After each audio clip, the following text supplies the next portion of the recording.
ಊರ್ಮಿಳಾ, ನಿನಗೆ ಈ ಕಾಗದ ಬರೆಯುವ ಕಾರಣವೇನೆಂದರೆ ನೀನು ನಿನ್ನ ತಂದೆಯ ಆಸೆಯಂತೆ ನನ್ನ ಅಣ್ಣ ರಾಮ್ಪ್ರಸಾದ್ನ ಮದುವೆ ಮಾಡ್ಕೊ.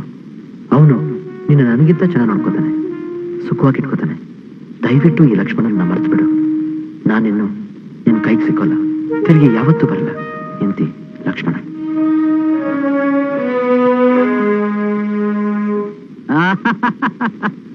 ಹುಡುಗನ ಅಪರಂಜಿ ಕಣಯ್ಯ, ಅಪರಂಜಿ. ಅಯ್ಯೋ ನೋಡಿ, ದೇವ್ರು ಇಂಥ ಹುಡುಗರನ್ನು ಮ್ಯಾನುಫ್ಯಾಕ್ಚರ್ ಮಾಡೋದನ್ನೇ ಮರ್ತ್ಬಿಟ್ಟಿದ್ದಾನೆ. ಅದೆಲ್ಲ ಪೂರ್ವಾರ್ಜಿತ ಪುಣ್ಯ ಕಣಯ್ಯ.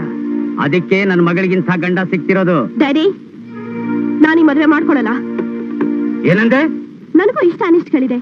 ನನ್ ಮನ್ಸಲ್ಲಿ ಏನಿದೆ ಅಂತ ತಿಳ್ಕೊಳ್ದೆ ನೀನು ಯಾವನೋ ಗೊತ್ತು ಮಾಡ್ಬಿಟ್ರೆ ನಾನು ಅವ್ನ ಜೊತೆ ಜೀವನ ಮಾಡಕ್ಕಾಗ್ತೇನೋ? ಚಿಕ್ಕ ಮಕ್ಕಳಿಗೆ ಜೇನ್ ತುಪ್ಪ ಇಷ್ಟ ಅಂತ ಜೇನ್ಗೂಡು ಕೈ ಹಾಕ್ತವೆ. ನಾವು ನೋಡ್ಕೊಂಡು ಸುಮ್ಮನೆ ಇರಕ್ಕಾಗತ್ತೇನೋ? ನಾನ್ ಚಿಕ್ಕೋಳಲ್ಲ ಡ್ಯಾಡಿ, ದೊಡ್ಡೋಳಾಗಿದ್ದೀನಿ.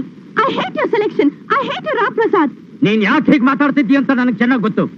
ಯು ಲವ್ ದಟ್ ಗಡಿ ಲಕ್ಷ್ಮಣ. ಕೊನೆಯದಾಗಿ ನಾನೊಂದು ಮಾತು ಹೇಳ್ತೀನಿ ಕೇಳು. ನೀನು ಪ್ರೀತಿ ಮಾಡಿರೋ ಹುಡುಗನ್ನ ಮದ್ವೆ ಆಗೋದಕ್ಕೆ ಸಾಧ್ಯ ಇಲ್ಲ. ನಾನು ಪ್ರೀತಿ ಮಾಡಿರೋ ಹುಡುಗನ್ನೇ ಮದ್ವೆ ಆಗ್ಬೇಕು. ಆಕಾಶ ತಲೆ ಮೇಲೆ ಬಿದ್ರು only Ramprasad is my son in law. Daddy, ಹೀಗೆ ಬಲವಂತ ಮಾಡಿದ್ರೆ ಏನಾಗುತ್ತೆ ಅಂತ ಗೊತ್ತಾ? ಮತ್ತು ಬಾಯ್, ಈ ದೊಡ್ಡ ಬೆದರಿಕೆಗಳಿಗೆಲ್ಲ ಹೆದರೋನಲ್ಲ ನಾನು.